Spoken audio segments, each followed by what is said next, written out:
کہ جب اللہ نے اس کائنات کو بنایا، دیکھو جب بھی کوئی نیا ملک بنتا ہے تو ایک قانون بنتا ہے نا، دستور بنتا ہے، آئین بنتا ہے. کیا خیال ہے؟ کیا ہو گیا بھائی؟ ایسا ہوتا ہے کہ نہیں ہوتا؟ جب بھی کوئی نئی ریاست وجود میں آتی ہے تو قانون بنتا ہے کہ بھائی اس ریاست میں اس آئین کے تحت سب سے پہلے یہ لکھا جاتا ہے یہ ایک لبرل حکومت ہوگی یا مذہبی حکومت ہوگی. کیا خیال ہے؟ جمہوری طرز پہ ہوگا یا آمریت اس میں رہے گی، بادشاہت ہے یا جمہوریت ہے، سب چیزیں طے ہو جاتی ہیں.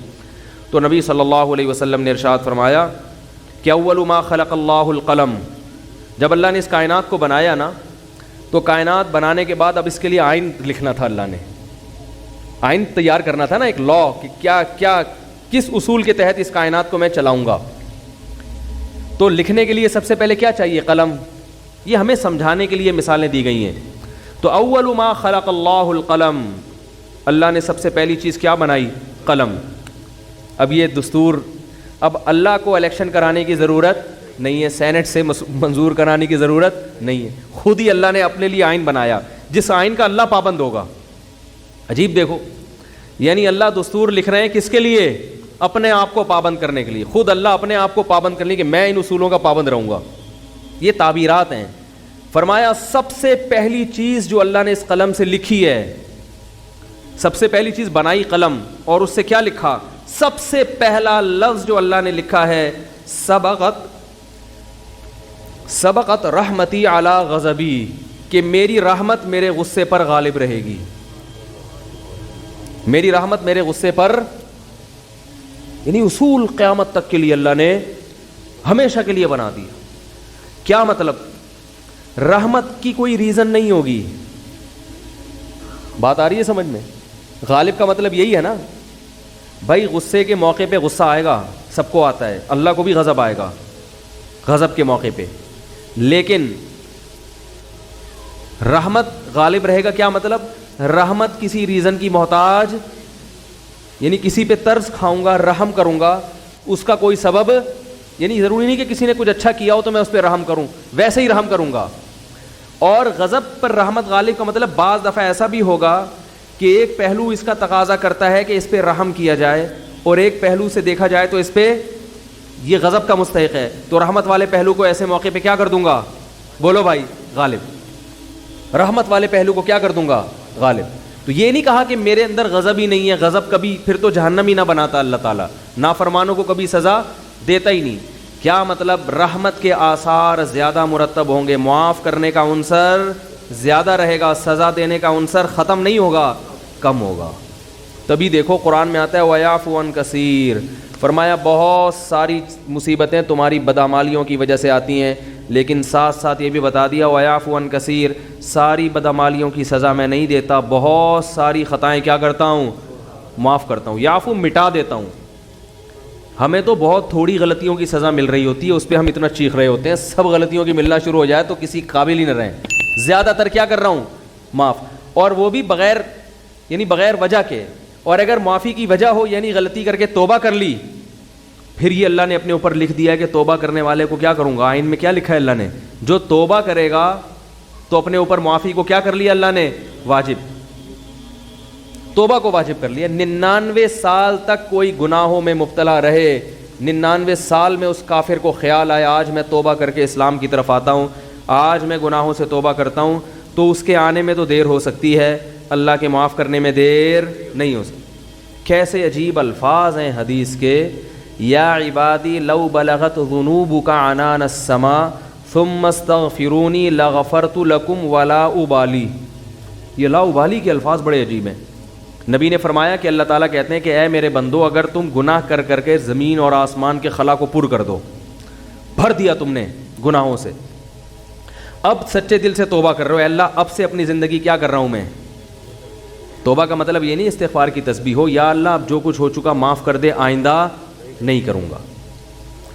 یہ اس جذبے سے جو توبہ کرے گا تو فرمایا معاف کر دوں گا. بس اتنا کافی ہونا چاہیے نا بھائی. بات مکمل ہو گئی. اللہ نے اصول بیان کر دیا کہ اگر زمین آسمان کے خلا کو بھر دیا گناہوں سے، توبہ کر لی تو کیا کر دوں گا؟ معاف. ختم ہو گئی بھائی. ہمیں اصول سمجھ میں آ گیا بھائی. توبہ کا دروازہ موت تک کھلا ہوا ہے، ختم. آگے اللہ کو یہ کہنے کی کیا ضرورت تھی والا ابالی، معاف کرنے میں کسی کی پرواہ نہیں کروں، یہ کہنے کی کیا ضرورت تھی؟ بہت مشکل ہے سمجھانا بھائی. اس الفاظ کا بظاہر کوئی تک بنتا ہے؟ بھئی اللہ کو کیا ضرورت کسی کی پرواہ کی, اور کون ہے؟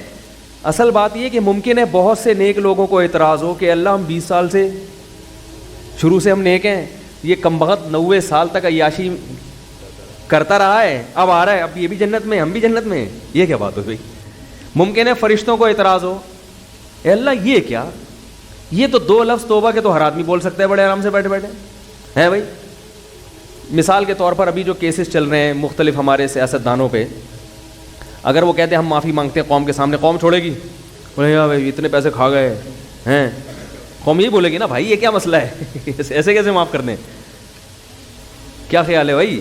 یا کسی نے اور جرائم کیے ہوں, بہت سارے کیسز چل رہے ہوں, وہ 2 لفظ بولے معاف کر دو, تو عجیب بات ہے کہ معافی مانگنے کے لیے بھی یہ لوگ تیار نہیں ہوتے.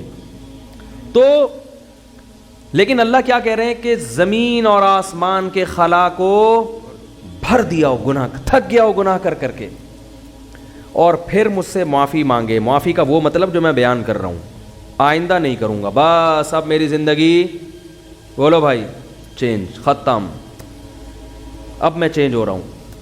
تو اللہ فرماتے ہیں اصول کیا ہے؟ معاف کروں گا اور کسی کی پرواہ, کسی مولوی کی پرواہ نہیں. مولوی بولیں گے, مولوی صاحب بولیں گے اللہ ہم بچپن سے نماز پڑھتے آ رہے ہیں, یہ بھی کم وقت ابھی آیا ہے بھائی اس کو بھی تو معاف کر رہا ہے, وہ اتنے لوگوں کو اس نے قتل کر دیا, یہ 99 انسانوں کے قاتل نے توبہ کی تھی نا, اور وہ مقتول کہہ سکتے ہیں اللہ ہمیں تو مروا دیا صحیح ہے نا, اس نے ہمیں مار دیا سب کو. 100 راہب کہے گا کہ میں نے اس کو بولا تھا کہ توبہ نہیں ہو سکتی, سینچری پوری کر کے اس نے مجھے بھی قتل کر دیا. وہ حدیث میں واقعہ آتا ہے نا, لیکن 99 انسانوں کو ایک شخص نے قتل کیا, تو ایک راہب کے پاس گیا, ایک بزرگ کے پاس گیا, کہنے لگا میں نے 99 کو قتل کیا, کیا میری توبہ قبول ہو سکتی ہے؟ اس نے کہا نہیں ہو سکتی. اس نے کہا چلو پھر سینچری پوری کرو یار, 99 کا تو کوئی حساب بنتا ہی نہیں ہے, جب جانا ہی جہنم میں ہے تو کچھ کر کے تو جاؤ نا. راہب کو بھی مار دیا ٹھیک ہے نا, 100 آدمی قتل کر دیے. پھر کسی عالم کے پاس گیا, بھئی میں نے 100 انسانوں کا قتل کیا, کیا میری توبہ قبول ہو سکتی ہے؟ اس عالم نے کہا کیوں نہیں ہو سکتی بھائی, اللہ سے معافی مانگ رہے ہو, اللہ معاف کرنے والا ہے, توبہ کرو. وہ عالم تھے نا, علم تھا ان کے پاس, ان کو پتا تھا کہ اگر میں نے بول دیا تو 101 ہو جائیں گے کیا ہو جائیں گے؟ 101 ہو جائیں گے. اور یہ بھی اللہ سے بھی ڈر تھا ان کو. تو فرمایا اللہ ابالی, اللہ کہتے ہیں مجھے کسی کی پرواہ نہیں ہے, کیونکہ یغفر لمن یشاء, میں کوئی جمہوری طرز کا حاکم نہیں ہوں کہ الیکشن سے مجھے سلیکٹ کیا ہو, مجھے مخلوق کے سامنے جواب دینا ہو کہ بھائی کیوں, اصل میں اس کی وجہ یہ تھی کہ دیکھو نا ایکچولی اگر ہم اس طرح سے معافی کا آپشن نہ رکھیں تو پھر تو کوئی توبہ کرے گا ہی نہیں, اس لیے ایکچولی اس میں نہ اللہ فرماتے ہیں مجھے اس کی ضرورت نہیں ہے, میں خدا ہوں, تمہارے مشورے سے میں خدا نہیں بنا, ٹھیک ہے نا. تو میں نے شروع میں لکھ دیا تھا کہ میری رحمت میرے غصے پہ غالب. یہ تمہاری اسمبلی نہیں ہے کہ ہر تھوڑے دن میں آئین چینج ہو رہا ہے. 73 کے آئین کے تناظر میں کچھ اور تھا اور 75 کے آئین کے تناظر میں, تو یہ اسمبلی تھوڑی ہے. میں نے شروع میں یہ بات لکھ دی تھی میری رحمت میرے غصے پہ غالب. تو جب تک یہ قتل کر رہا تھا میرا غصہ تھا, اب چونکہ میری طرف آ رہا ہے تو رحمت و غصے کو کچل کے فنا کر دے گی, رحمت غالب آئے گی, کیونکہ یہ لکھ دیا ہے میں نے آئین میں. سب سے پہلے میں نے قلم بنا کے جو چیز سب سے پہلے لکھی تھی, جو سب سے پہلے منظور ہوا قانون, اسی کو میں اگر خلاف ورزی شروع کر دوں تو یہ کیسی بات ہوئی؟ تو لا ابالی, کسی کی پرواہ نہیں کروں. تو لیکن یاد رکھو توبہ کا دروازہ تو کھلا ہوا ہے, لیکن توبہ کی توفیق بسا اوقات سلب ہو جاتی ہے گناہ کر کر کے. توبہ میں تاخیر نہ کیا کرو اس چکر میں کہ ہم بھی جب 99 کے ہو جائیں گے تو ہم بھی توبہ کر لیں گے, کیونکہ 99 تک پہنچنے کا یقین نہیں ہے, کچھ پتہ نہیں کب موت آ جائے. اور دوسری بات یہ کہ ضروری نہیں کہ ہمیشہ توبہ کا جذبہ بھی پیدا ہو. ابھی اگر جذبہ ہے, یہ جذبہ ضروری نہیں کہ برقرار رہے. لوگ ایمان کے ڈاکے دار بیٹھے ہوئے ہیں جو آپ کا ایمان سلب کر لیں گے, آپ کو توبہ کی اہمیت ہی دل سے ختم ہو جائے گی. بعض دفعہ دل گناہوں میں اتنا مست ہو جاتا ہے کہ انسان توبہ کا تصور ہی, تبھی بوڑھوں میں توبہ کا ریشو کم ہوتا ہے, جوانوں میں زیادہ ہوتا ہے. یقین نہ آئے تو دیکھ لو سروے کر کے, بوڑھے لوگ اسلام کم قبول کرتے ہیں, جوانوں میں اسلام قبول کرنے کا ریشو زیادہ ہے. حالانکہ جوانی میں جو غیر مسلم اسلام لا رہا ہے اس کی عیاشیاں چھوٹ رہی ہیں. کیا خیال ہے؟ بوڑھے کے لیے تو اسلام آسان ہے نا بھائی, جو کفر کی حالت میں آپ نے عیاشیاں کی, بڑھاپے میں تو اب وہ عیاشیاں نہیں ہو سکتی. اب اسلام لانے میں کیا جا رہا ہے, صرف کلمہ پڑھو, پھر بھی نہیں پڑھتے ہو. بڑھاپے میں اسلام لانا آسان ہے مگر اسلام لانے کا ریشو کم ہے. اس سے پتہ چلتا ہے دیکھنے میں آسان ہے، حقیقت میں آسان نہیں ہے، کیونکہ قوت فیصلہ ختم ہو جاتی ہے۔ جوانی میں عیاشی آسان ہے مگر توبہ بھی بظاہر مشکل ہے، مگر حقیقت میں کیا ہے؟ آسان۔ اس کی ایک سائنٹیفک لاجک بھی ہے، وہ لاجک یہ ہے کہ انسان جب جوان ہوتا ہے تو گناہ کی طرف جیسے اس کی رغبت بہت زیادہ ہوتی ہے، اس کی بریکیں بھی اسی حساب سے مضبوط ہوتی ہیں۔ دیکھو نئی گاڑی کا ایکسیلیٹر جیسے تیز ہوگا نا، بریکیں بھی کیا ہوں گی؟ کیا ہو گیا بھائی؟ نئی گاڑی کا ایکسیلیٹر ایسا ہوتا ہے کہ ادھر اشارہ کیا، پاؤں رکھا اور زوں کر کے بھاگی، تو بریک بھی ذرا سی آپ اشارہ چاہیے بریک کو، ایک دم ٹھا کر کے رکے گی۔ کیا خیال ہے؟ الٹ جائے گی مگر چلے گی نہیں آگے۔ اعصاب مضبوط ہوتے ہیں انسان کے جوانی میں۔ جیسے رغبت ہو رہی ہے نا گناہ کی طرف، تو اگر وہ برداشت کر کے بچنا چاہے گا، ایسے ہی بریکیں بھی کیا ہوں گی؟ بولو بھائی، مضبوط۔ اور پرانی گاڑی میں کیا ہوتا ہے؟ پورا ایکسیلیٹر پہ پاؤں رکھ کے کھڑے ہو جاؤ، پھر وہ ڈک ڈک ڈک کر کے چلے گی آگے، جس طرف آپ جانا چاہ رہے ہو ادھر جائے گی، سوچے گی پہلے جانا ہے کہ نہیں جانا ہے بھائی، جائے گی، ڈک ڈک ڈک ڈک ڈک آواز آئے گی، شور زیادہ مچائے گی، کام کم کرے گی۔ شور بہت مچائے گی، ہاں ہاں آوازیں آ رہی ہیں، آدمی کہے گا پتہ نہیں شاید میں نائٹ رائڈر میں بیٹھا ہوا ہوں۔ پھر وہ اتنی آرام سے پک اپ پکڑے گی، پھر جب آپ نے بریک لگائی، 5-10 کو بھیڑتے ہوئے 25-30 تو بندے مارے گی آگے جا کے۔ میں نے ایک دفعہ پرانی گاڑی خریدی تو مجھے پہلے تجربہ نہیں تھا کہ کس طرح سے ٹوپیاں کرائی جاتی ہیں، تو وہ میں نے کہا چلو ہاتھ صاف کرنے کے لیے اچھی ہے۔ تو میں جب وہ ڈرائیور جو بیچ رہے تھے نا گاڑی، ان کے ساتھ سائڈ پہ بیٹھا، اچھا میں گاڑی چلانے کے لیے بیٹھا، میں نے کہا چیک کروں، تو ایکسیلیٹر کا یہی حال تھا جو میں نے آپ کو بتایا۔ انہوں نے زمین آسمان کے قلابے ملا دیے گاڑی کی تعریف، یہ گاڑی 78 کروڑا ہے، 78 کروڑا جو ہے نا، ساری ٹیکسیوں میں یہی چل رہی ہے، 78 کروڑا نام تھا بھائی 78 کروڑا کا۔ ہم نے کہا چلو یار میں 75 کا ہوں تو 78 کی پھر بھی ہم سے تو نہیں ہے، تو ہم نے کہا ہاتھ صاف کرنے کے لیے اچھی ہے۔ اب ہم جب بیٹھے تو اس میں عجیب عجیب چیزیں آ رہی ہیں، تو میں نے جب سب سے زیادہ جب مجھے دھچکا لگا نا، بریک لگائی تو نہیں لگی، تو انہوں نے کہا اس کی بریک 3-4 دفعہ لگائیں گے تو لگے گی 3-4 دفعہ لگائیں گے تو لگے گی۔ میں نے کہا کوئی بندہ سامنے آ گیا تو یہ گاڑی میں لکھ کے لگاؤں میں آگے کہ تیسری دفعہ میں لگے گی؟ بھائی آپ اتنا فاصلہ گاڑی سے رکھیں کہ تیسری دفعہ میں آپ یعنی ٹکر ہوئی تو آپ کی ذمہ۔ میں نے کہا آگے اس پہ کیا لگا دو، بورڈ لگا دو کہ بھائی یہ تیسری دفعہ میں لگے گی۔ میں نے کہا لے پکڑ بھائی اپنی گاڑی، یہ 78 کرو، ہم 75 کے اس سے اچھے ہیں، اللہ کا شکر ہے۔ کیا خیال ہے؟ ہم 75 کے اس سے اللہ کا، ہماری پھر بھی پہلی دفعہ میں لگ جاتی ہے بریک۔ تو انسان کی عمر، مقصد بوڑھوں کا مذاق اڑانا ہرگز نہیں ہے، لیکن ایک حقیقت ہے کہ جب انسان کی عمر زیادہ ہوتی ہے تو اس کی میں اندر خواہشات تو کم ہوتی ہیں، لیکن اگر کسی طرف اس کا دل مائل ہو گیا تو بریک نہیں لگی، اس میں اعصابی قوت نہیں ہوتی، وہ روک نہیں پائے گا اپنے آپ کو۔ اسی وجہ سے وہ اگر بد نظری جوانی میں نہیں چھوٹی تو بڑھاپے میں نہیں چھوٹتی۔ جوانی میں آپ کنجوس تھے تو بڑھاپے میں سخی نہیں ہو سکتے، یہ دماغ میں رکھو، ٹھیک ہے نا۔ جوانی میں آپ نے اچھے کام نہیں کیے تو بڑھاپے میں اب تیر نہیں مارو گے۔ یہ جو بوڑھے ہمیں مسجدوں میں نظر آتے ہیں یا اچھے کام کرتے ہوئے، یہ وہ ہوتے ہیں جنہوں نے جوانی اچھی گزاری ہوتی ہے۔ بڑھاپے میں فلمیں دیکھنے کا شوق بڑھتا ہے، یاد رکھو۔ بوڑھوں میں جو انٹرنیٹ پر بیہودہ فلمیں دیکھنے کا رجحان ہے وہ زیادہ ہے ان بوڑھوں میں جن کو جوانی میں یہ چسکے لگ چکے تھے، حالانکہ ان کو وہ لذت نہیں آتی، وہ مزہ نہیں آتا، مگر ان سے برداشت نہیں ہوتا۔ جس نے جوانی میں کنٹرول کر کے چھوڑ دی، بڑھاپا اچھا گزرے گا اس کا۔ تو بریک جو ہے نا، جیسے آپ کا ایکسیلیٹر تیز ہے تو بریکیں بھی ابھی کیا ہیں؟ مضبوط ہیں۔ تو یاد رکھو، اسی طرح غیر مسلم وہ اس کو عیاشی نظر آتی ہے کفر میں، لیکن اسلام لانے والے بھی کیا ہوتے ہیں؟ جوان ہی ہوتے ہیں زیادہ تر، جوانوں کو عیاشی بھی، لیکن وہ چھوڑ دیتے ہیں، برداشت کرتے ہیں سب کچھ۔ بڑھاپے میں اسلام بہت آسان ہے، مگر بوڑھوں میں اسلام کا ریشو ختم تو نہیں ہے لیکن بہت کم ہے، وہ نہیں آتے، وہ کہتے ہیں چھوڑو یار ایک زندگی گزارنے بس، حالانکہ ان کو پتہ ہے کہ ہم غلط مذہب پہ تھے، کیا جا رہا ہے کلمہ پڑھنے میں بھائی، اب آپ کو تو اب ساری زندگی نماز کبھی نہیں، ہم کہیں گے حج بھی اب اس بڑھاپے میں فرض نہیں ہوگا، کچھ بھی نہیں کرنا ہے، ایک کلمہ پڑھنا ہے، 5 ٹائم نمازیں شروع کر دینی ہے۔ رمضان کے روزوں میں بھی رعایت ہو گئی ہے کہ جو بہت زیادہ بوڑھا ہو وہ فدیہ بھی دے سکتا ہے، کچھ بھی نہیں کرنا، کلمہ پڑھنا ہے اور اسی گھر میں رہ لو، یہ تھوڑی کہہ رہے خاندان کو چھوڑ کے جاؤ، لیکن ایک کلمہ زبان سے نہیں نکلے، وہ قوت فیصلہ ختم ہو گئی, کانفیڈنس ختم ہو گیا, وہ ذرا سی بھی مخالفت برداشت کرنے کی صلاحیت نہیں رہی. تو اس لیے اس امید پر کہ اللہ 99 سال میں توبہ قبول کرتا ہے, 99 کا انتظار مت کرو. اور ایک بات یہ بھی رکھو کہ توبہ تو قبول ہوگی مگر وہ مقام نہیں ملے گا جو اس شخص کا ہے جو شروع سے دین پہ چلتا آ رہا ہے. سمجھ میں آ رہی ہے بات؟ جو شروع سے دین, کیونکہ وہ کئی سال سے نماز پر ہے تو وہ اتنا آگے جا چکا ہے کہ اب آپ نے ٹریک چینج کر تو دیا, جہنم والا ٹریک نہیں اب جنت والا ہے, لیکن وہ بہت آگے جا چکا ہے اور آپ اس سے بہت پیچھے ہو, بہت پیچھے ہو. وہاں تک اب وہ نکل گئے آگے. تبھی قرآن میں آتا ہے والسابقون السابقون اولئک المقربون. کچھ لوگ اہل جنت میں سے ہوں گے اور کچھ سابقین میں سے ہوں گے جو جنت میں بھی بہت آگے جا چکے ہوں گے. تو اسی وجہ سے نبی نے فرمایا نا, قیامت کے دن اللہ 7 آدمیوں کو عرش کے سائے میں جگہ دے گا. ان میں ایک وہ بھی ہے شاب نشا فی عبادت اللہ عز وجل, جس نے جوانی میں اللہ کی اطاعت کی ہو.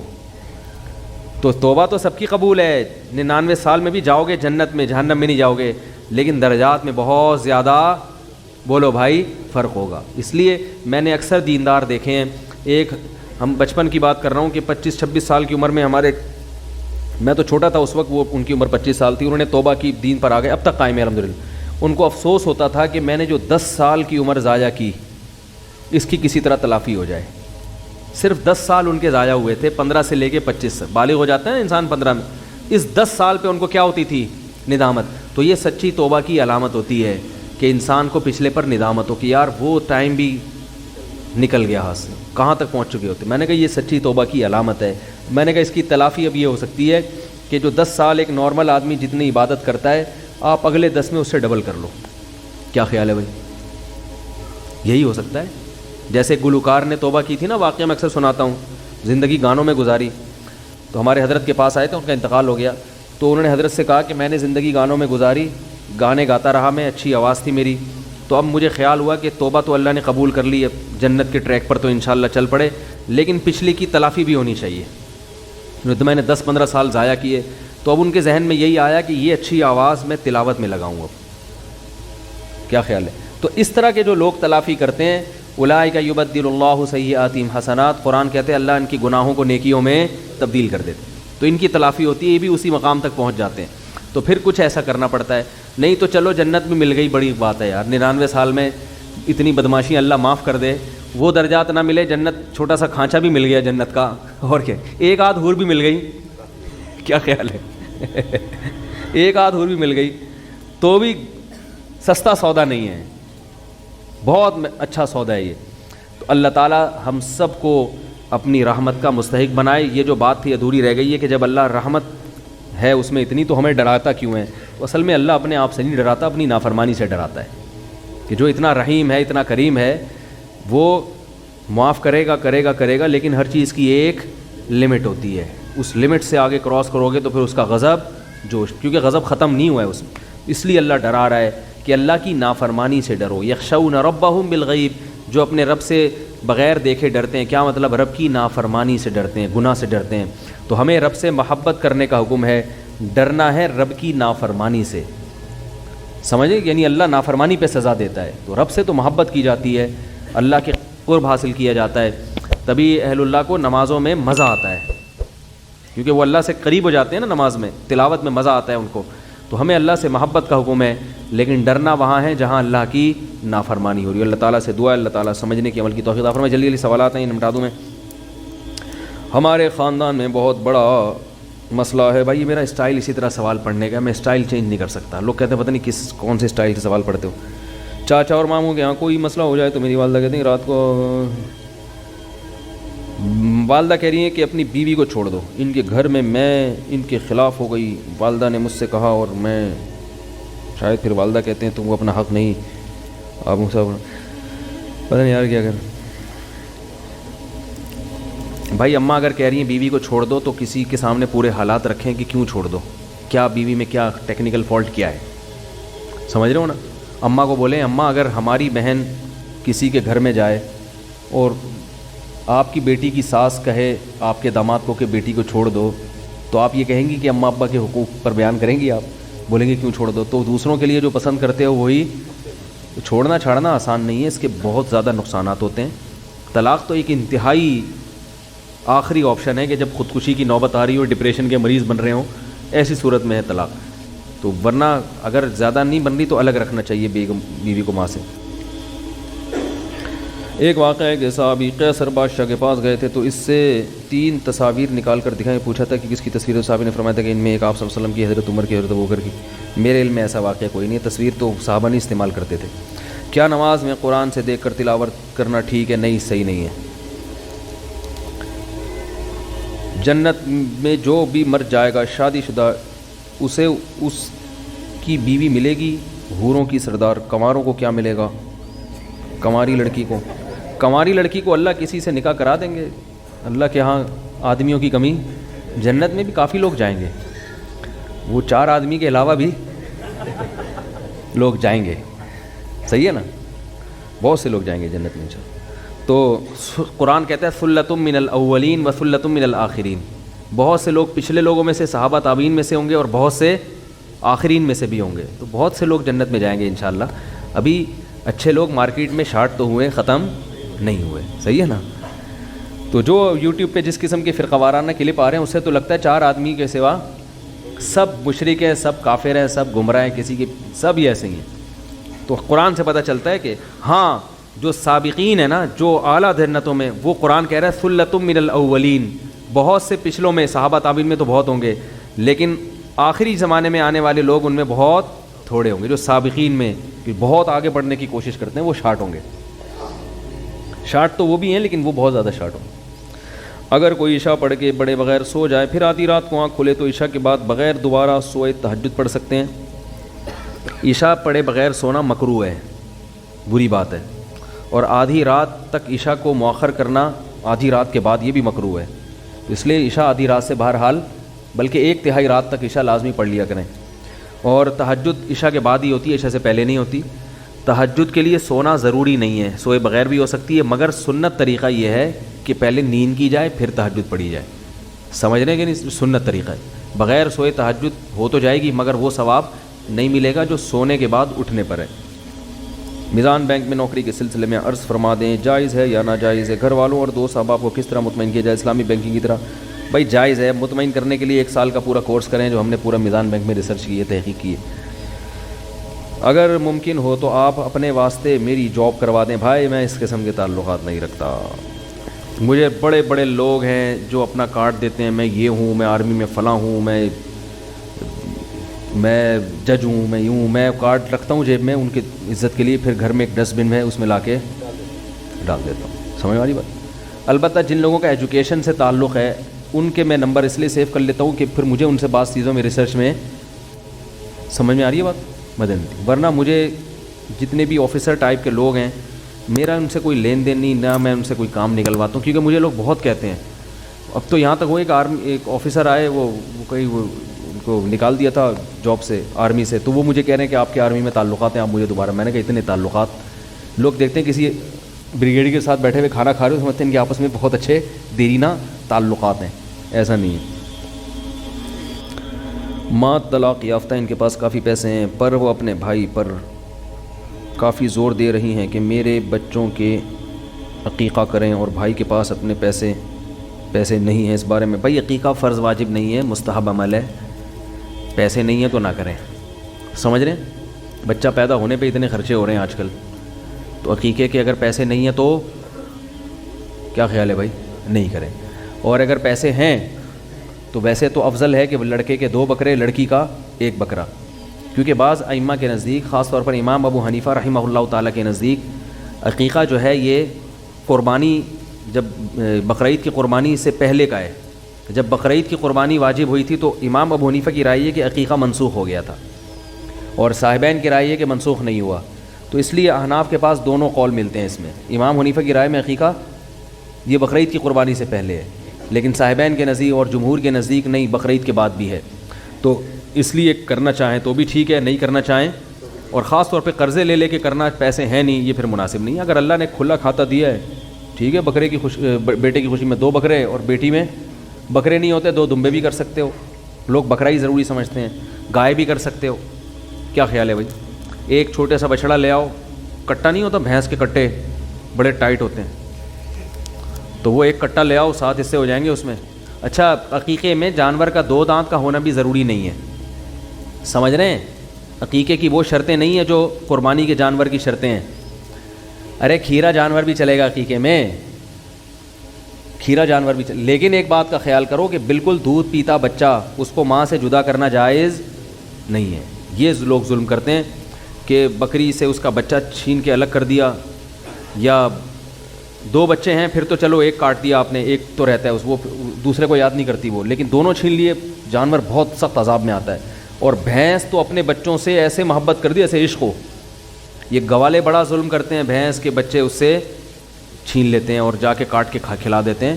تو جانور کے بچوں کو ماں سے الگ کرنا بولو بھائی درست نہیں ہے. لوگ بلیاں بچے دے دیتی ہیں گھر میں، بلی کو الگ پھینکا ہے، بچوں کو الگ پھینکا ہے. تو اللہ میں نے خود بلیاں بچپن میں بہت پالی ہیں. اتنے موٹے موٹے آنسوؤں سے بلی روتی ہے اگر اس کا بچہ گم جائے، کئی دن تک روتی رہتی ہے، کئی دن تک چیختی رہتی ہے. تو تھوڑا سا تو دل ہونا چاہیے نا سینے کے اندر. تو اللہ نے یہ نیچرل محبت رکھی ہے، یہ بہت زیادہ یہ قدرت کی طرف سے. ہمارے گھر میں ایک بلی تھی، ہم نے پالی ہوئی تھی، اس کا ایک چھوٹا سا بچہ تھا، وہ مر گیا تو ہم نے اٹھا کے پھینک دیا. اب وہ جو اس کی ماں آتی تھی روزانہ ایک مخصوص آواز نکال کے تلاش کرتی تھی نا اس کو، بچے کو. ایک ہی تھا، اگر زیادہ ہونا تو اتنا مسئلہ نہیں ہوتا، جانور کو نہیں پتہ ہوتا کہ کتنے ہیں، صحیح ہے نا، وہ اس کو پتہ ہے میرے بچے ہیں. تو ایک بھی جب تک زندہ رہتا ہے نا وہ یہ سمجھتا ہے یہی ٹوٹل ہیں، لیکن وہ بھی غائب ہو گیا تو پھر وہ جانور پاگل ہو جاتا ہے. تو یہ اللہ نے محبت رکھی ہے. تو اس لیے تمام فقہاء نے کا اس پر یعنی لکھی ہے یہ بات فقہاء کرام نے کہ یہ مکروہ ہے، ناپسندیدہ عمل ہے، جائز نہیں ہے یہ. تو اس لیے کٹا کوئی ایسا ہو کہ وہ تھوڑا سا تمیز والا کٹا ہو ٹھیک ہے نا، تو اس کو کاٹ کے کھا جائے عقیقے میں. 7 بچوں کا کیا ہو جائے گا. عقیقہ رکھا کیوں ہے شریعت نے؟ فیملی پلاننگ والوں کو سمجھانے کے لیے کہ بچے کی پیدائش ایک نعمت ہے، لہذا اس میں بکرا بھی کٹے گا اور کھانا بھی کھائیں گے، چاہے 8واں بچہ ہو یا 18واں بچہ. ابھی ایک پنجاب یونیورسٹی کے بہت بڑے پروفیسر مجھ سے لاہور میں اسپیشل ملنے کے لیے آئے. بیانات سنتے ہیں وہ، 30-32 سال سے زیادہ عرصہ ہو گیا وہ پنجاب یونیورسٹی میں لیکچر دے رہے ہیں. تو کتنے سینئر لیکچرار ہوں گے نا، اور پی ایچ ڈی ڈاکٹر بھی ہیں، انوائرمنٹ میں انہوں نے پی ایچ ڈی کیا ہوا ہے. میں نے پہلے ان سے کوالیفیکیشن ان کا نمبر میں نے سیو کیا، کیونکہ ایسے پڑھے لکھے لوگوں سے آدمی کو بہت فائدہ ہوتا ہے نا، معلومات ملتی ہیں. تو انہوں نے بتایا کہ آپ کے جو بیانات ہوتے ہیں نا کہ بچے کی ولادت سے عورت کی صحت اچھی ہوتی ہے، یعنی یہ عورت کی صحت کے لیے ضروری ہے، حمل روکنا نقصان دہ. انہوں نے کہا میں اپنی ماں کا 17واں بچہ ہوں، اپنی والدہ کا 17واں بچہ ہوں. 13 سال میں والدہ کی شادی ہوئی تھی، 17واں بچہ ہوں، اور میری والدہ 80 سال کی عمر میں بھی گھر کے سارے کام کاج کرتی تھیں. ان کی ریسرچ ہے. مجھے تو آپ کہہ سکتے ہیں مولوی آدمی ہوں، میں نے بھی ریسرچ ہی پیش کی تھی نا. تو یہ گراؤنڈ ریئلٹی ہے جو میں یہاں بیٹھ کے بیان کر رہا ہوں. نسل روکنے سے عورت کی صحت خراب ہوتی ہے. عورت کو اللہ نے ایک بہت سارے کاموں میں ایک کام یہ بھی ہے کہ وہ نسل بڑھائے، تو اس فطرت کی تکمیل کرے گی. وقتی نقصان ضرور ہوتا ہے، جیسے میں نے اس کی مثال دی تھی نا، آپ جاگنگ کر رہے ہوں تو آپ ہوا ایک دم سانس پھول جائے گا اور کمزوری بھی آئے گی، چکر بھی آ سکتے ہیں. اب اس چکر کو، کمزوری کو دیکھ کر کوئی یہ کہے کہ جاگنگ کرنا صحت کے لیے نقصان دہ ہے، تو پاگل ہے وہ. بھائی یہ تو وقتی طور پر ہوگی، اب کھاؤ پیو صحت مند ہو جاؤ گے. کوئی آدمی جم خانے سے آیا اور آ کے پڑ گیا، جم میں اس نے ڈنڈ پہلے تھے، ورزش کی تھی، وہ آپ کو یہ ہوتا ہے جم جانے سے اٹھا نہیں جا رہا اس کمبخت سے تو اپنے گھٹنوں سے. تو بھائی اب خوراک کھاؤ، آرام کرو تو ریکوری ہوگی تو پہلے سے زیادہ. تو اسی طرح عورت کی اچھی خاصی انرجی سرو ہوتی ہے بچے کی ولادت میں. وقتی طور پر بہت نقصان ہوتا ہے اس کو، وقتی ہوتا ہے، پھر وہ کھائے گی، خوراک ملے گی اس کو، تو پھر وہ پہلے سے زیادہ صحت اچھی ہوگی اس کی، موٹاپا نہیں آئے گا، بہت سارے فائدے ہیں، عمریں لمبی ہوتی ہیں. پہلے یہ دادیوں نانیوں کی عمریں لمبی ہوتی تھیں، لوگ کہتے ہیں خوراک پہلے اچھی تھی. اب بھائی خوراک اچھی کھا لو، کس نے کہا ہے کہ گندی خوراکیں کھاؤ؟ آج بھی اچھی خوراکیں ملتی ہیں، جاؤ کھاؤ آپ بیٹھ کے. کس نے کہا ہے پیزا برگر کھاؤ؟ پیزا برگر کھاؤ گے تو کچھ بھی کر لو، نسل روکو یا نہیں روکو، آپ کی صحت برباد. اللہ نے جو چیز پیدا کی ہے نا، جو بھی چیز قدرت نے، اس کے اندر ایک سائن رکھا ہوا ہے، ایک علامت ہے. دیکھو اخروٹ دماغ کے لیے بہت مفید ہے یا نہیں؟ کسی بھی ڈاکٹر سے پوچھو، کسی بھی حکیم سے پوچھو، اخروٹ دماغ کے لیے، یعنی ڈرائی فروٹ میں اخروٹ سے بہتر دماغ کے لیے کوئی چیز نہیں ہے. پوری دماغ جیسی شکل اللہ نے اس کی بنائی ہے. کیوں؟ سائنس نے اب ترقی کی ہے. تو یہ ہزاروں سال پہلے قدرت نے اخروٹ کی شکل ایسی بنا دی کہ اس میں میسج دے دیا کہ یہ بالکل کیا ہے، دماغ ہے، تو دماغ کو صحیح کرنا ہے تو یہ کھا لو. نہیں آ رہی بات میرا خیال ہے. یہ قدرت نے نا کچھ سائن علامتیں رکھی ہوئی ہیں بہت ساری چیزوں میں. اخروٹ کھوپڑی ہوتی ہے بالکل, اور اندر سے بالکل ایسے رکھا ہوا ہوتا ہے یوں کر کے, دو مغز جیسے انسان میں 2 مغز ہوتے ہیں نا, ایسے بالکل ایسے ہوتے, اور اس میں لائنیں بھی, نسیں بھی نظر آئیں گی دماغ جیسی. دماغ کے لیے بہترین, بادام آنکھوں کے لیے اچھا ہے, بالکل آنکھ کی شکل کا ہوتا ہے. یہ جو آپ کا لوبیا ہے یہ کڈنی ہے, شکل کیسی ہے اس کی, بالکل گردہ ہوتا ہے, گردوں کے لیے اچھی چیز ہے. تو بہت ساری چیزیں ایسی ہیں. تو میں کہتا ہوں یہ جو پیزا ہے نا یہ برگر کی طرح ہوتا ہے. تو کھاؤ گے تو کیا بن جاؤ گے, برگر بن جاؤ گے. آپ کو اچھا موٹے تازے ہو جائیں گے تو برگر کی طرح تو ہوگے, کوئی پچکائے گا تو پچک بھی آسانی سے جاؤ گے. پیزا موٹا تو ہوتا ہے مگر پچکا ہوا ہوتا ہے, دباؤ گے تو کیا ہوگا. برگر بھی یوں کرو گے, روٹی کو دباؤ تو روٹی کو دبتی نہیں ہے, چبانا پڑتا ہے تمیز سے. سمجھے, جس کے دانت نہیں ہے وہ روٹی کھا نہیں سکتا, برگر کھا لے گا چائے میں ڈبو کے, کیونکہ ڈبو کے کھانے کا اپنا مزہ ہے. وہ سنا ہے نا لطیفہ, بہت لوگ پرانا ہو گیا, جلدی سے سنا دوں آپ فریش ہو جائیں گے. وہ ایک آدمی کسی کے یہاں رشتہ, بیان ختم ہو گیا, جو جانا چاہیں جا سکتے ہیں. ایک آدمی کسی کے گھر میں رشتہ لینے کے لیے گیا, تو وہ لڑکی کے ابا نے نا, جو لڑکا آیا تھا رشتہ لینے کے لیے, اس کے سامنے چائے اور بسکٹ رکھ دیے. اب وہ لڑکا وہ ڈبو کے کھا رہا ہے نا, تو لڑکی کے والد نے بولا کیا ہے اس کو تو تمیز نہیں ہے کھانے کی, تو انکار کر دیا رشتے کا. اب لڑکے کو بڑی شرمندگی بھی, بہت افسوس ہوا یار یہ کیا ہو گیا, اور پتہ بھی تھا کہ کیوں انکار کیا. تو باہر نکل کے لڑکی کے ابا سے کہتے ہیں رشتے کا آپ نے انکار کر دیا, افسوس تو بہت ہوا مگر ڈبو کے کھانے کا اپنا ہی مزہ ہے. ڈبو کے کھانے کا اپنا ہی مزہ ہے, تو وہ تھوڑی چھوڑیں گے ہم. اور حقیقت ایسے ہے, حقیقت ہے, چائے بسکٹ رکھے ہو نا, میرا اپنی ظاہر بھی ہے کہ ڈبو کے کھانے کا شرم تو آ رہی ہوتی ہے انسان کو, لیکن جو مزہ آتا ہے ڈبو کے کھانے میں, وہ بغیر پاپے جتنا ڈبو کے کھانے میں مزہ آتا ہے. تو بسکٹ ہو کوئی بھی چیز ہو, ڈبو کے کھانے کا بہرحال اپنا مزہ ہے. تو اب کوئی بھی میں کہیں جاتا ہوں نا, کوئی لوگ چائے بسکٹ رکھ دیتے ہیں زبردستی کہ کھا وہ لو, تو پھر میں ڈبو کے ہی کھاتا ہوں. اور میں وہ حاکم حقیقی معنوں میں نہیں مانتے, آپ اس کے حکم کو کیسے فالو کرو گے؟ تو ان کو اس دلدل میں, جس بت پرستی کی دلدل میں وہ پھنسے ہوئے ہیں, اس دلدل سے قرآن نکال رہا ہے, مختلف طریقوں سے ان کو سمجھا رہا ہے. اچھا, مشرکین یہ مانا کرتے تھے کہ اصل جو کائنات کو پیدا کرنے والا اور ہمیں روزی دینے والا وہ خدا ہی ہے,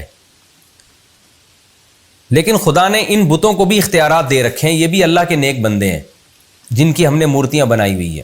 اصل تو وہ مانتے تھے کہ سب کچھ اللہ کا بنایا ہوا, یہ پتھر کے بنے ہوئے بت, یہ تو ان کو ہم نے اپنے ہاتھوں سے بنایا, یہ دنیا میں کیا بنا سکتے ہیں.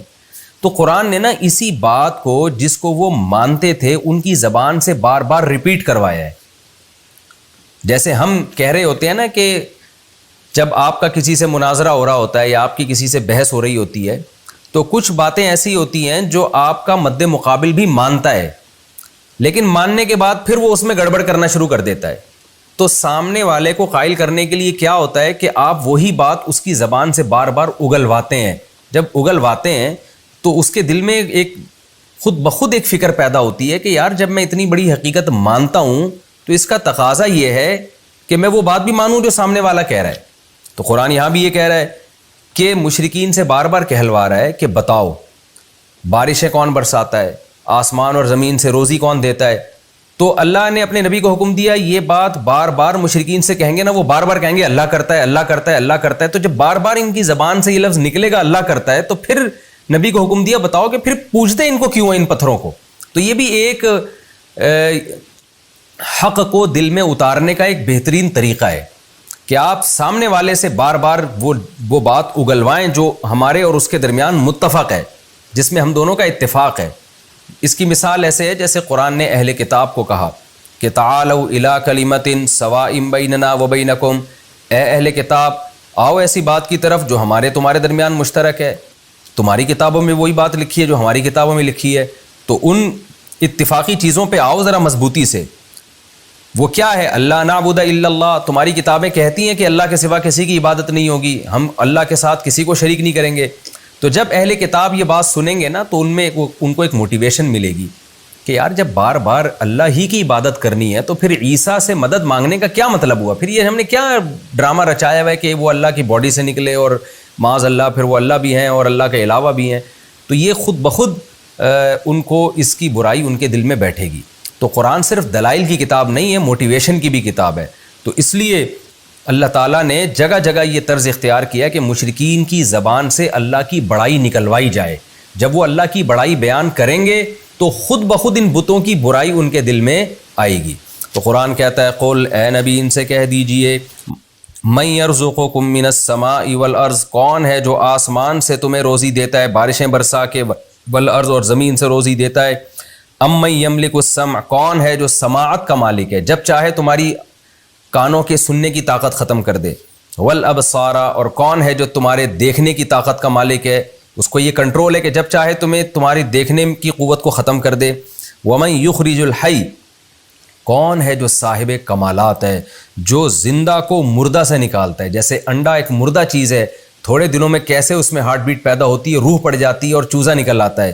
وَيُخْرِجُ الْمَيِّتَ مِنَ الْحَيِّ، اور مردہ چیزوں کو زندہ چیزوں سے نکالتا ہے. آپ کو پتہ ہے میڈیکل سائنس کے لیے دنیا کا سب سے بڑا مسئلہ حیات کو ڈیفائن کرنا ہے کہ زندگی کی ڈیفینیشن کیا، یہ حیات کیا چیز ہے.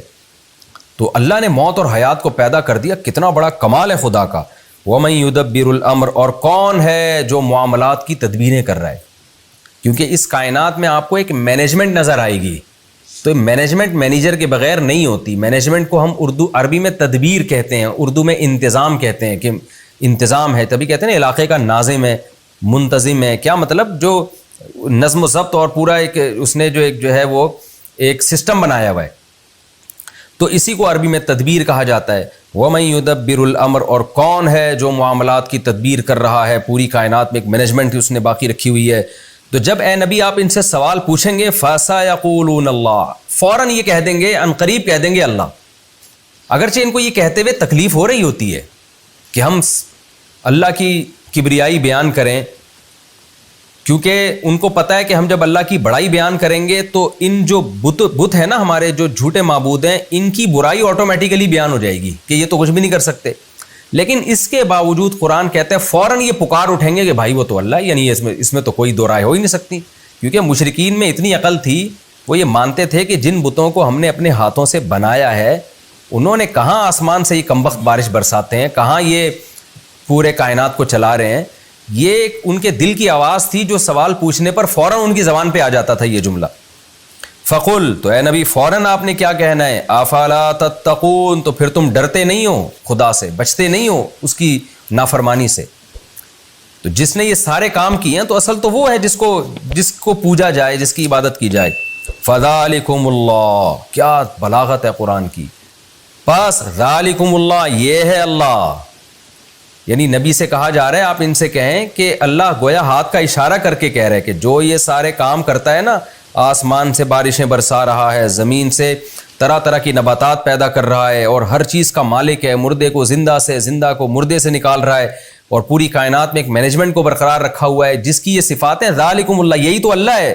یعنی محمد صلی اللہ علیہ وسلم جس اللہ کی طرف تمہیں بلا رہے ہیں وہ کوئی اچھمبے کی چیز نہیں ہے، وہ کوئی ایسی مخلوق، ایسی ذات نہیں ہے جو کھوپڑی میں آئی نہیں کہ وہ ہے کیا. یہی تو ہے جو سارے کام کر رہا ہے، بس اسی کی طرف تو تمہیں دعوت دی جا رہی ہے. فذالکم اللہ ربکم، یہی اللہ ہے تمہارا رب ہے، تمہارا پروردگار ہے. رب کا معنی پالنے والا ہے. الحق، برحق ہے. اس کے علاوہ جتنے بھی تم نے خدا بنائے ہوئے سارے باطل ہیں. کیسی بلاغت ہے. میں جب سورہ یونس پڑھا کرتا تھا نا جب طالب علمی کے دور میں، مجھے یہ آیت میں بڑا ایک لطف آتا تھا، ایک بڑا ایک وجد آتا تھا کہ کیسے اللہ نے اپنی صفات بیان کر کے کیسے اللہ نے کہا فذالکم اللہ، یہی تو اللہ ہے. اس کی مثال ایسے جیسے ہم کسی کو سمجھا رہے ہوں، کسی کی کا انٹروڈکشن کروا رہے ہوں کہ بھائی وہ تمہیں بلا رہا ہے اور تمہیں بڑی خدمت کرنا چاہتا ہے، تمہاری دعوت کرنا چاہتا ہے. آپ کہیں یار پتہ نہیں کس کی بات کر رہے ہو، پتہ نہیں کس کی بات کر رہے ہو. ایک دم وہ بندہ سامنے آ جائے، آپ کہیں یہی تو ہے جس کی میں بات کر رہا ہوں. یہ کوئی، اس کو تو تم پہلے سے جانتے ہو، اسی کی تو بات کر رہا ہوں میں جس کو تم پہلے سے جانتے ہو. تم ڈر کیوں رہے ہو اس سے؟ یہی قرآن کا انداز ہے. کیونکہ آپ آج بھی ایتھیسٹ سے جب بات کرتے ہیں نا خدا کی، وہ بھی گھننا بن جاتا ہے. جو خدا کے منکر ہیں نا، وہ بھی کہتے ہیں پتہ نہیں کون سے گاڈ کی بات کر رہے ہو یار، تم ہے بھی کہ نہیں ہے، کہاں ہے وہ، نظر کیوں نہیں آتا. تو اللہ اپنی صفات بیان کرتا ہے کہ یہ سارے کام آٹومیٹیکلی خود بخود نہیں ہو سکتے. تو جو یہ کام کر رہا ہے فذالکم اللہ، یہی ہے اللہ، بالکل تمہارے سامنے ہے. کوئی ایسی چیز نہیں ہے جو تمہاری عقل سے بالا تر ہو. اور اللہ ہے، اور ربکم، یہ پال رہا ہے تمہیں. صرف مالک نہیں ہے بلکہ تمہیں رزق بھی دے رہا ہے, تمہاری تربیت بھی کر رہا ہے. الحق, اور یہی برحق ہے, اس کے علاوہ جتنے جھوٹے خدا تم نے بنائے ہوئے ہیں وہ سارے باطل ہیں. فماذا بعد الحق الا الضلال, تو بتاؤ حق کے بعد اب گمراہی کے سوا کیا رہ گیا. یعنی اللہ کا انٹروڈکشن بھی آ گیا, تعارف بھی آ گیا, اور اس سے اللہ کا وجود بھی ثابت ہو گیا, اور اللہ کا ایک ہونا بھی ثابت ہو گیا کہ یہ سارے کام تو اکیلا اللہ کر رہا ہے. جن کو تم معبود بنا کے پوجتے ہو وہ تو کچھ بھی نہیں کر رہے. تو اللہ کا وجود بھی ثابت ہو گیا اور اللہ کا ایک ہونا بھی ثابت ہو گیا. تو اس حق کو اگر تم نہیں مانتے تو بتاؤ حق کے بعد گمراہی کے سوا کیا ہے. اس کا مطلب اس حق کو تم چھوڑو گے تو تم گمراہی کی طرف لے کے جا رہے ہو. یعنی یہ نہیں ہو سکتا کہ کوئی آدمی کہ میں تو نیوٹرل ہوں, میں نہ اللہ کو مانتا ہوں نہ میں نہیں مانتا, میں تو ویسی زندگی گزار رہا ہوں, میں مجھے کیوں گمراہ کہہ رہے ہو. نہ اللہ کہہ رہے ہیں جو حق کو نہیں مانتا تو وہ گمراہ ہے, جو حق کو نہیں مانتا تو اس کا مطلب وہ گمراہ ہے. فماذا بعد الحق, تو بتاؤ کیا چیز ہے حق کے بعد, الا الضلال, سوائے گمراہی کے.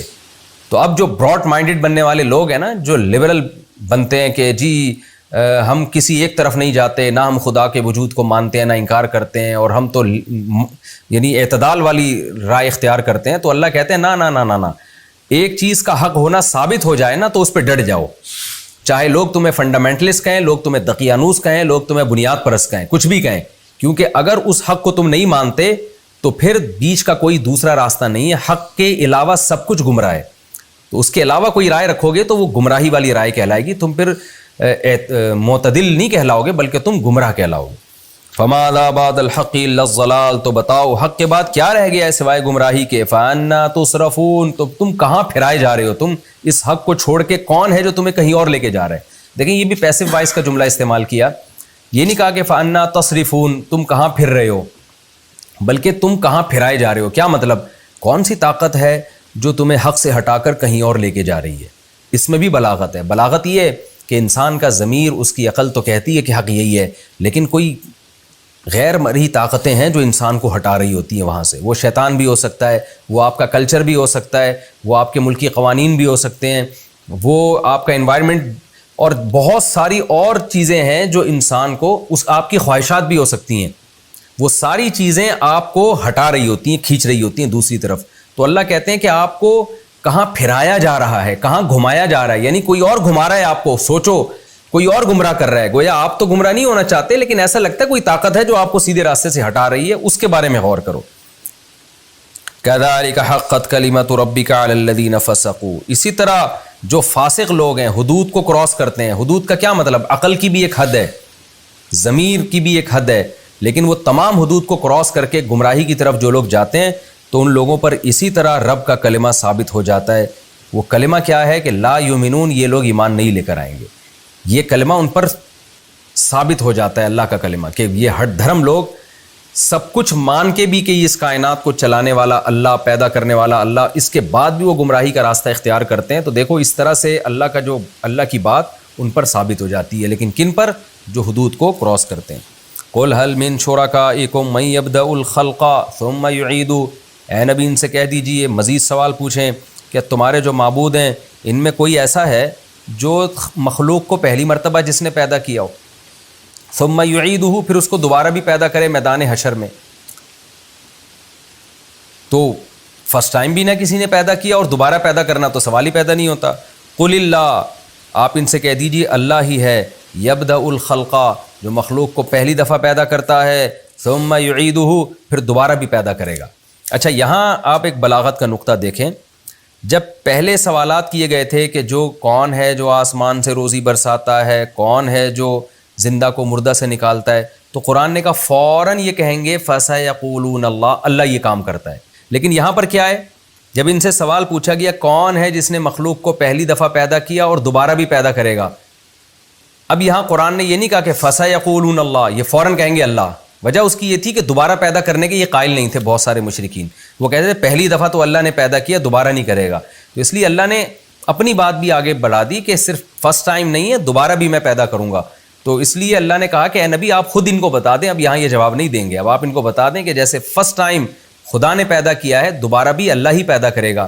یہ جو تمہارے بت ہیں پتھر کے بنے ہوئے اور جو جھوٹے خدا ہیں, نہ انہوں نے مخلوق کو پہلی دفعہ پیدا کیا اور نہ یہ دوبارہ پیدا کرنے پر قدرت رکھتے ہیں. قل هل من شرکائکم من یبدأ الخلق، کہہ دیجئے تمہارے معبودوں میں کون ہے جو فرسٹ ٹائم مخلوق کو پیدا کرتا ہے، ثم یعیدہ، پھر دوبارہ پیدا کرے گا، قل اللہ یبدأ الخلق، پھر آپ خود بتا دیں، یہ تو چپ چاپ بیٹھے رہیں گے، آپ ان کو بتا دیں اللہ ہے یبدأ الخلق جو مخلوق کو پہلی دفعہ پیدا کرتا ہے، ثم یعیدہ، پھر اس کو دوبارہ بھی لوٹائے گا، دوبارہ بھی پیدا کرے گا، فأنا تؤفکون، تو تم کہاں پھرائے جا رہے ہو؟ دوسری دفعہ چلو پیدا کرنے کے قائل نہیں، لیکن فرسٹ ٹائم تو مانتے ہو نا اللہ نے پیدا کیا، تو اس اللہ کو چھوڑ کر کن جھوٹے خداؤں کے پیچھے لگے ہوئے ہو؟ قل هل من شرکائکم من یہدی الی الحق، یہ بھی بڑی دلچسپ آیت ہے۔ آپ بتا دیجئے تمہارے معبودوں میں کون ہے ایسا ہے من یہدی الی الحق، جو حق کی طرف رہنمائی کرتا ہے۔ جتنے جھوٹے خدا دنیا میں ہیں، کوئی گائیڈنس ہے؟ وہ ہمیں بتا سکتے ہیں کہ صحیح کیا ہے غلط کیا ہے؟ اور جو اللہ ہے وہ تو ہمیں حق بتا رہا ہے، وہ بتا رہا ہے زنا بری چیز ہے، نکاح بری چیز نہیں ہے، سود بری چیز ہے، تجارت بری چیز نہیں ہے، شراب بری چیز ہے، اور حلال اور پاکیزہ اموال بری چیز نہیں ہے۔ وہ تو ہمیں جگہ جگہ گائیڈ کر رہا ہے، رشتہ داری توڑنا بری چیز ہے، جوڑنا اچھی چیز ہے۔ وہ ہمیں نماز بھی بتا رہا ہے کہ ایسے رب کی عبادت کرنی ہے، حج ایسے کرنا ہے، قربانی ایسے کرنی ہے۔ گائیڈنس آپ کو اسلام میں جگہ جگہ گائیڈنس ملے گی اور بہترین ہدایت ملے گی۔ تو قرآن کہہ رہا ہے کہ ان سے کہیں کہ ایک تو خدا ہے جو تورات میں، انجیل میں، قرآن میں گائیڈ کر رہا ہے، جس نے ابراہیم علیہ السلام کے ذریعے گائیڈ کیا لوگوں کو، بتایا صحیح کیا ہے غلط کیا ہے۔ اور ایک تمہارے جھوٹے معبود ہیں جو کمبخت ہزاروں سال سے چپ بیٹھے ہوئے ہیں، پھوٹتے نہیں ہیں منہ سے کچھ بھی، اور اگر کوئی ان میں زندہ معبود ہو وہ گائیڈ بھی غلط کر رہا ہوتا ہے۔ تو اب بتاؤ کس سے محبت کی جائے گی، کس کی عبادت کی جائے گی؟ قل هل من شرکائکم، آپ ان سے کہہ دیجئے کیا ہیں تمہارے معبودوں میں سے من، کوئی ایسا معبود ہے یہدی الی الحق جو سیدھے راستے کی رہنمائی کرتا ہو؟ یہ یہاں بھی چپ بیٹھیں گے، کیونکہ یہاں بھی یہ فوراً اگر یہ کہہ دیتے نا، یہاں چونکہ ان کو توہین محسوس ہو رہی ہے، اگر کہہ دیں گے نہیں ہمارے معبود تو سیدھے راستہ دکھا ہی نہیں سکتے، تو ابے بھائی جب تمہارے معبود تمہیں گائیڈ ہی نہیں کر سکتے تو وہ تمہارے رہنما کیسے بن گئے، تمہارے لیڈر کیسے بن گئے وہ؟ اور ان کو تم فالو کیسے کرو گے؟ فالو لیڈر کو کیا جاتا ہے نا، تو لیڈر ہونے کی صلاحیت ہوگی تو فالو کیا جائے گا۔ تو اس لیے اللہ کو فالو کرو، کیونکہ فالو اس کو کیا جاتا ہے جو سیدھا راستہ دکھا رہا ہو۔ جو بیچارہ خود گائیڈنس کا محتاج ہو وہ لیڈر کیسے بن سکتا ہے، اس کو فالو کیسے کیا جائے گا؟ قل اللہ یہدی للحق، آپ ان کو کہہ دیجئے اللہ ہے جو سیدھے راستے کی طرف رہنمائی کرتا ہے۔ اب قرآن یہ مقدمہ قائم کر کے، یہ دلیل قائم کر کے ایک اور بات پر استدلال کر رہا ہے کہ جو سیدھے راستے کی رہنمائی کرتا ہے بھلا وہ اس بات کا زیادہ حقدار ہے کہ اس کی اتباع کی جائے، یا جو بیچارہ خود جس کے پاس سیدھا راستہ نہ ہو جب تک کہ اس کو کوئی راستہ نہ بتائے؟ تو جو لیڈر ہی گائیڈنس کا محتاج ہے تو عوام اس کو کیسے فالو کرے گی؟ تو فالو اس کو کیا جاتا ہے جس کو سیدھے راستے کا پتہ ہو اور بتا رہا ہو۔ تو یہ صفت اللہ کے علاوہ کسی میں نہیں پائی جاتی۔ اور آج کے حالات میں تو آپ دیکھ لیں نا، جن قوموں کو ہم فالو کر رہے ہیں وہ خود ہدایت کی محتاج ہیں۔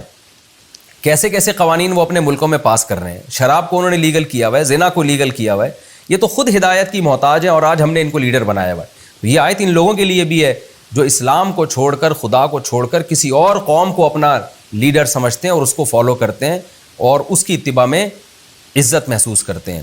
قرآن کہتا ہے آفمن یہدی الی الحق، بھلا وہ ذات جو حق کی طرف رہنمائی کرے، احق، وہ زیادہ حقدار ہے، ان یتبع، کہ اس کی اتباع کی جائے، من، یا وہ زیادہ حقدار ہے، لا یہدی، جو خود سیدھے راستے پر نہ ہو، الا ان یہدا، الا یہ کہ اس کو ہدایت دی جائے، یعنی جب تک کہ اس کو ہدایت دی نہ جائے، وہ خود سیدھا راستہ متعین نہ کر سکتا ہو، تو اس کو کہاں سے فالو کیا جائے گا؟ فالو اس کو کیا جائے گا جو تمہیں سیدھا راستہ بتاتا ہے، اور وہ اللہ کے سوا کوئی بھی نہیں ہے۔ فما لکم، تو تمہیں کیا ہو گیا، کیف تحکمون، تم کیسے فیصلے کر رہے ہو کہ خدا کو چھوڑ کر، یعنی خدا کے علاوہ کسی کو بھی آپ لیڈر بنائیں گے نا تو یہ آیت سب پہ صادق آ رہی ہے۔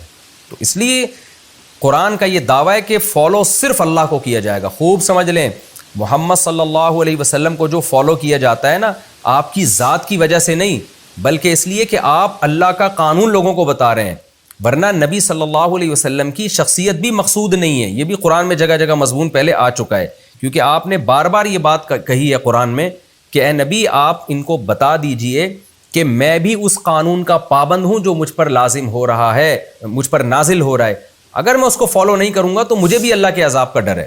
اس سے پتہ چلتا ہے ہم جو نبی کو فالو کرتے ہیں اس لیے کہ نبی اللہ کے حکام ہمیں بتاتے ہیں، وہ اللہ کی مرضی کے خلاف نہیں چلاتے، ورنہ اصل مقصد جو اسلام کا دعویٰ ہے صرف اور صرف اور صرف اللہ ہی ہے جو اس قابل ہے کہ اس کی اتباع کی جائے، اللہ کے علاوہ کوئی قابل اتباع نہیں ہے۔ وما يتبع اکثرهم الا ظنا، ان میں سے اکثر لوگ گمان کو فالو کرتے ہیں، دلیل کو فالو نہیں کرتے۔ گمان کیا ہے کہ کسی بابے نے بزرگ نے کہہ دیا کہ یہ معبود ہے، اس کو فالو کرو، کسی نے کوئی قانون سازی کر کے دے دی، کوئی اس کو فالو کر رہا ہے۔ میں یہ ظن کی بحث پچھلے لیکچروں میں بہت ڈیٹیل سے بتا چکا ہوں کہ قرآن میں جو ظن کا لفظ ہے کتنے معنوں میں استعمال ہوتا ہے۔ تو یہاں جب ظن ہے نا، اس سے وہ ظن مراد ہے جس ظن کے پیچھے کوئی دلیل نہ ہو۔ ظن اور گمان کی دو قسمیں، ایک ظن وہ جو ناشی یعنی دلیل ہوتا ہے، اس کے پیچھے کوئی نہ کوئی دلیل ہوتی ہے، اور ایک وہ ظن ہوتا ہے جو اٹکل پچو، وہ ہوائی باتیں، فلاں سے سن لیا، جیسے آج کل ہے نا کالی بلی آگے سے گزر گئی تو یہ ہو جاتا ہے، کوا بیٹھ گیا تو یہ ہو جاتا ہے، جو فضول قسم کی چیزیں جن کے نہ کوئی سر نہ پیر۔ تو اللہ کہتے ہیں یہ لوگ بھی زیادہ تر ظن ہی کو فالو کر رہے ہیں، اور خدا کو جس کے برحق ہونے کے بے شمار دلائل ہیں اس کو فالو نہیں کر رہے، تو گمان کو فالو کر رہے ہیں۔ ان الظن لا یغنی من الحق شیئا، تو اس طرح کے جو ظن ہیں جن کی کوئی پیچھے دلیل نہیں ہوتی، یہ حق کا ذرا بھی فائدہ نہیں پہنچاتے، اس سے انسان کبھی بھی حق تک نہیں پہنچ سکتا۔ ان اللہ علیم بما یفعلون، جو کچھ یہ لوگ کر رہے ہیں اللہ اس سے باخبر ہے۔ وما کان ھذا القرآن ان یفترى من دون اللہ، اور یہ قرآن بھی ایسا نہیں ہے کہ اللہ کے سوا، اللہ کے علاوہ سے گھڑ دیا جائے اس کو، یعنی اللہ کے علاوہ کسی مخلوق کے ذریعے اس کو گھڑ کے لوگوں کے سامنے لا کے پیش کر دیا جائے، کوئی شاعر ہو جو یہ کلام پیش کر دے، ایسا بھی نہیں ہے۔ ولیکن تصدیق الذی بین یدی، کیونکہ نبی جب یہ قرآن پڑھتے تھے نا تو بلاغت تو اس میں بلا کی ہے، یہ عجیب آیتیں، مشرکین بڑے ہل جاتے تھے اندر سے۔ قرآن کہتا تھا من یرزقکم من السماء والارض، کون ہے جس نے آسمان اور زمین سے تمہیں رزق دیا، کون ہے جو تمہیں سیدھا راستہ دکھاتا ہے؟ تو لیڈر تو وہی ہو سکتا ہے جو سیدھا راستہ دکھائے۔ تو مشرکین کے ذہن میں ایک وہم آ سکتا تھا، وسوسات آ سکتا تھا، اور ہر دھرمی میں بھی یہ بات کہتے تھے کہ محمد صلی اللہ علیہ وسلم نے کلام گھڑ لیا ہے اپنی طرف سے، بڑا زبردست خوبصورت کلام کرتے ہیں، ہمارے سامنے دلائل کے انبار لگاتے ہیں، تو یہ بڑے بہترین شاعر ہیں، بڑی بلاغت ہے ان کے کلام میں، گھڑ لیا انہوں نے۔ تو قرآن اس کا بھی جواب دے رہا ہے کہ یہ شیطان تمہیں خدا کے کلام سے ہٹا رہا ہے، اللہ تم سے کلام کر رہا ہے، باتیں کر رہا ہے، تمہیں سمجھا رہا ہے، اور تم اب جب تمہارے پاس دلائل سے جواب نہیں ہے تو تم کیا کہتے ہو؟ یہ اللہ کا نہیں، محمد صلی اللہ علیہ وسلم کا کلام ہے۔ قرآن کہتا ہے ایسا نہیں ہے، یہ قرآن ایسا نہیں ہے کہ اللہ کے علاوہ سے گھڑ لیا گیا ہو۔ ولیکن تصدیق الذی، یہ تو تصدیق کر رہا ہے ان کتابوں کی جو اس سے پہلے گزر چکی ہیں۔ گڑی ہوئی بات ہمیشہ نہیں ہوتی ہے، پچھلوں کی نقل نہیں ہوتی وہ۔ تو تورات کا بھی یہی مضمون ہے، انجیل کا بھی یہی مضمون ہے، اور قرآن کا بھی یہی مضمون ہے۔ اگر محمد صلی اللہ علیہ وسلم نے گھڑنا ہوتا نا تو اس کی آیتیں میچ کیوں کر رہی ہوتی ہیں تورات اور انجیل سے؟ ایک بڑے اسکالر گزرے ہیں ہندوستان میں، خطبات بہاولپور کے نام، ڈاکٹر حمید اللہ، ان کی بڑی ریسرچ ہے آسمانی کتابوں پہ بھی، انتقال ہو گیا، اللہ ان کی مغفرت فرمائے۔ خطبات بہاولپور کے نام سے ان کے بڑے زبردست لیکچرز ہیں، میں نے بچپن میں پڑھے تھے وہ۔ ان کی دنیا میں ٹریولنگ بہت ہے، انہوں نے تورات انجیل پر بھی بڑی ریسرچ کی ہے۔ انہوں نے یہ بات اپنے مقالے میں لکھی ہے کہ آج دنیا بھی اس پر حیران ہے کہ قرآن، تورات اور انجیل، ان میں ان کا جو انداز بیان ہے نا وہ سیم ہے۔ حالانکہ تورات کہاں نازل ہو رہی ہے؟ ارض شام میں، اور عیسائیوں اور یہودیوں کا محمد صلی اللہ علیہ وسلم سے کوئی لنک تھا ہی نہیں، عربوں سے، جو مکہ کے عرب ہیں نا، مدینہ میں تو پھر بھی تھے، مکہ میں سے تو ان کا اہل کتاب کا کوئی تعلق ہی نہیں تھا۔ لیکن مکہ کا ایک یتیم بالکل اسی انداز سے کلام پیش کر رہا ہے جو موسیٰ کلیم اللہ کر چکے ہیں اور جو عیسیٰ روح اللہ کر چکے ہیں، تو یہ خود قرآن کے لیے قرآن کے برحق ہونے کی ایک بہت بڑی دلیل ہے۔ تو قرآن کہتا ہے ولیکن تصدیق الذی، یہ تو ان مضامین کی تصدیق کرتی ہے جو اس سے پہلے گزر چکی ہیں، سیم مضامین ہے، جیسے وہ اللہ کی کتاب تھی یہ بھی اللہ کی کتاب ہے۔